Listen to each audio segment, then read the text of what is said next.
This is segment 3 of 13 segments in which I am discussing building a business plan following a 13-step outline. A business plan is a series of documents, segments of information, and an outline of a plan of action put down on paper so that a new business entrepreneur can follow. There are many plan templates available in books, on the internet, from various government and small business entities, and each one has a very good outline that one can use. The business entrepreneur should be willing to explore several different templates before beginning the building of a business plan. Suppose you were given a gift of $25,000 tax-free, and you were told that you may spend this in any way you want. It is yours to keep. Imagine the possibilities. Would you spend it on refurbishing your home or helping family members? Perhaps you will pay off debts or even an educational program. You might consider helping those that are less fortunate than you, or invest in your business or your workplace. You might consider doing something that before was too expensive, or perhaps you will use the money to help better manage your resources, or consider doing something you never had time to before. You might consider providing opportunities to your church members who are less fortunate, or perhaps you will take a long needed vacation you never thought possible. You could help your community in some way, or invest the money for a rainy day. Or perhaps you will look at all of the possibilities and think through what you will do with this windfall. Let's look at the last, looking at the possibilities and thinking through what you would do with the $25,000. SWOT analysis is just that, weighing your options before undertaking a major task or venture. For a business, according to Wikipedia on the internet, a SWOT analysis definition is a strategic planning method used to evaluate the strengths, weaknesses, opportunities, and threats involved in a project or a business.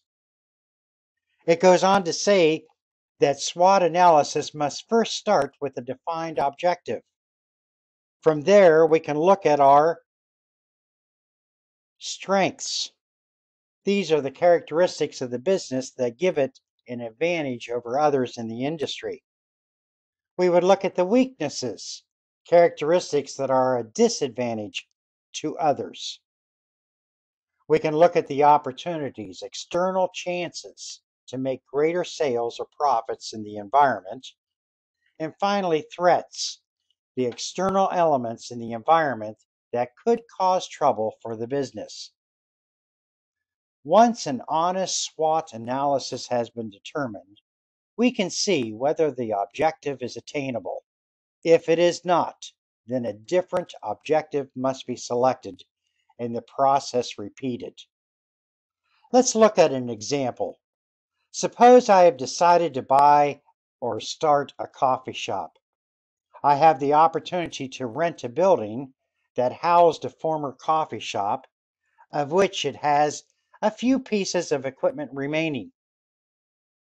I have estimated that it will cost me $100,000 to re-equip, acquire additional furniture, refurbish the facility, acquire inventory, and allow $20,000 in case of emergencies. Before completing the business plan, I undertake a SWOT analysis.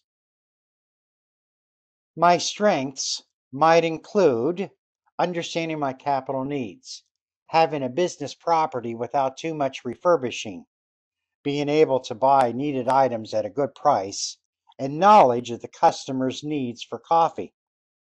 I have been involved in a service business prior and therefore have an understanding of what it is to be successful. My weaknesses might include never owning or being employed in a coffee shop, not dwelling into why the former coffee shop went under, not checking who my competition is, not studying the traffic flow during peak times, and not learning the coffee tastes of my potential customers. And finally, perhaps I have not yet done a cash flow projections to understand the numbers. My opportunities might include a drive-through window that follows a good traffic flow during the mornings, a contact with a donut wholesaler who will provide a variety of pastries at very reasonable costs. The closest coffee shop might be 20 minutes away, and next door is a brand new medical facility that has many professional staff, and their patients may visit my shop. And my threats might include the professional medical building might be putting in their own coffee department. A new building across the street could change the traffic flow. A service station with a convenience store is being built down the street. And I may not have enough collateral for the extra $20,000 I need to have in case of an emergency. As one can see in evaluating my objective, the reopening of a coffee shop, I am becoming fully aware of not only the opportunities in being successful, but also the risks that are involved. This helps in the marketing approaches I will need to undertake in my business venture. If the risks are too great, I may decide that although this is a good idea, overcoming the potential problems may be too high. A SWOT analysis, if done honestly and with diligence, helps you to establish some of the parameters in being successful by being aware of the problem areas as well as your potentials in thinking through your business and market plans. These will be of great use in the next segment: targeted groups, secondary markets, and competition. Thank you for listening.